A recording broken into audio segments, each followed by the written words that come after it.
Hello, good afternoon in London, good morning in California, and good night wherever you might be. So, welcome to the World Greatness Summit. This is a moment we've been waiting for as we warm up for the World Greatness Awards, which will be happening on the World Greatness Day on the 15th of August. We have put this summit to help us think about some of the key areas in greatness, some of the key areas we want you to pay attention to, but at the same time introduce you to some of our greatest professors of greatness. So this is Greatness University hosting this World Greatness Summit. Greatness University will help people discover, develop, deliver, sustain, and celebrate their greatness. And this is what we are doing tonight. So with me, I have the one and only Sir Clyde Rivers.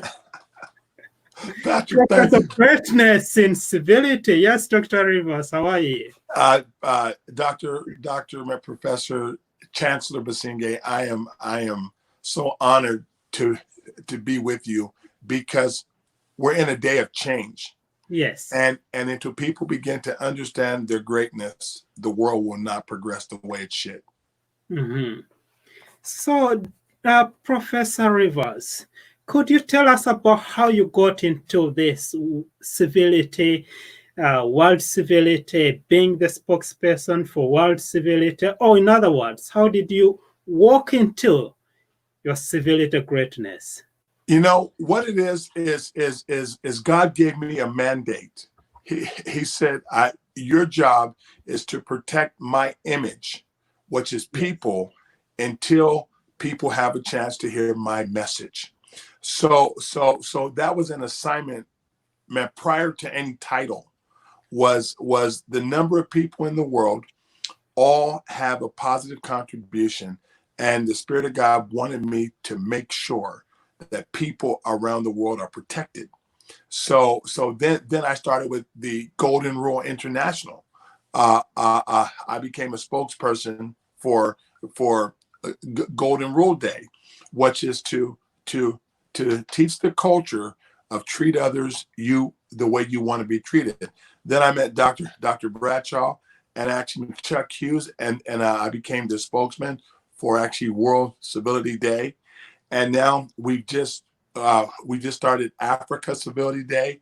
And next week I have another region of the world that we're launching, where we are taking the entire stage for civility. People need to be protected in life so they can bring their contribution to the world. Not their contribution, but everyone has a contribution. Everybody has a contribution. Something God has called. That's a new word. Something God's called them to do. So we have to protect that if we expect the world to become a better place. And that's exactly what we need today, because if you look at what has been happening over the past week, the whole world is in a shock about what has happened with the killing of Lloyd. But importantly, the need for civility, because an incivility action has happened. Hence, the need of great people like you to remind the world of their calling to be civil, to remind the world of their calling to step into their civility greatness. Yeah, you know, Dr. Patrick, that I was so moved this week by what I saw. And what this is one of the challenges we have in the world now. Sometimes people that inflict the pain want to tell you how to manage the pain they inflicted. Mm-hmm. When it's injustice, incivility, see, to me, incivility against everyone is an act of any incivil act against one is an incivil act against us all. Mm-hmm. So what happens is now we need civility more than anything else in the world. And this is why right now I'm calling law enforcement officers. They're calling me, and I'm going to meet with them and say, let us have a real true dialogue. I don't care if we shake hands and take a picture. I want to see reform. Mm-hmm. And I'm sure as a civility spokesperson, there are lots of challenges you faced along the way as you built your greatness. So could you share some of those challenges and how you've managed to go over those challenges so that you create your greatest life, that you create great people, that you create successors, or people come after you who are going to be as great as you are in civility? You know, Dr. Basinge, what I tell people is this: never pay your way out of your education.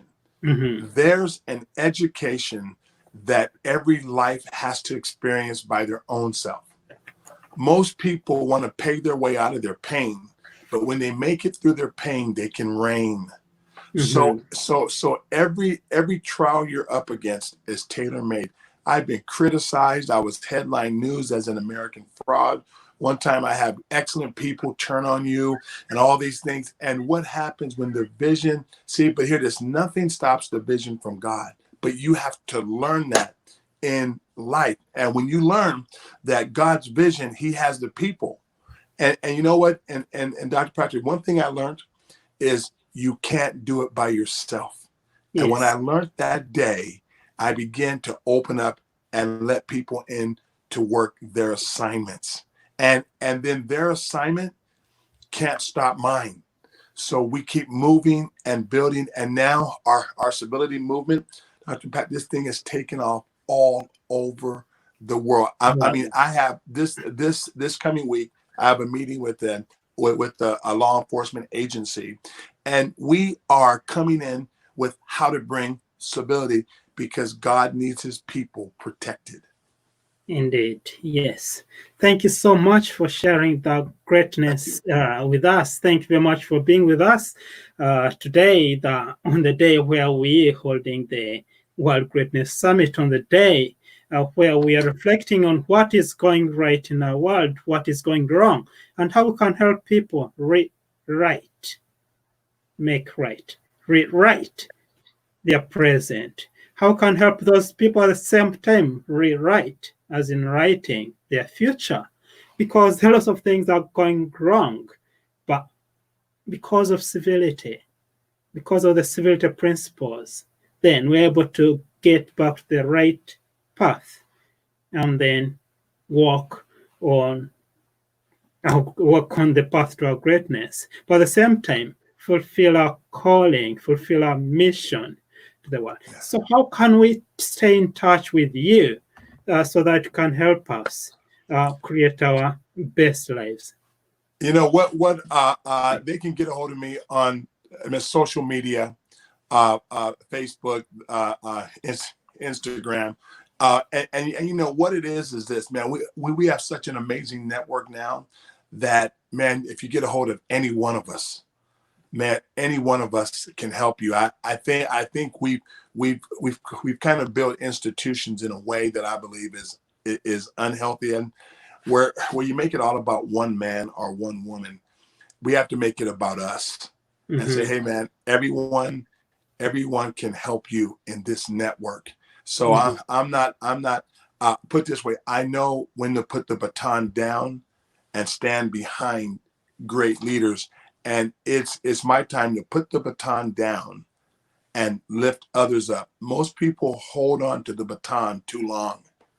And they someone said something yesterday, you can only be great in one generation. Mm-hmm. You can't be great in two generations. So I think leaders have to know when it's time to put the baton down and start mm-hmm. to pass the baton to as many people. And that's where I'm at in my life right now. That's beautiful. And actually, one of the things that I've learned from you is that you keep saying that there's 7.8 billion people and there's 7.8 billion solutions to world problems. Yes, so, sir. Could you unpack that for our listeners as you leave you finish your presentation? Yeah. See, God didn't create any spare parts when he made people in this world. He didn't make any spare parts.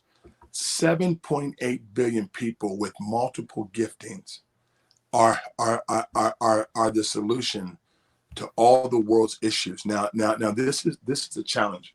With all the problems in the world today, it's because 7.8 billion people don't have equity of access, not equity of things, because all of our giftings are different.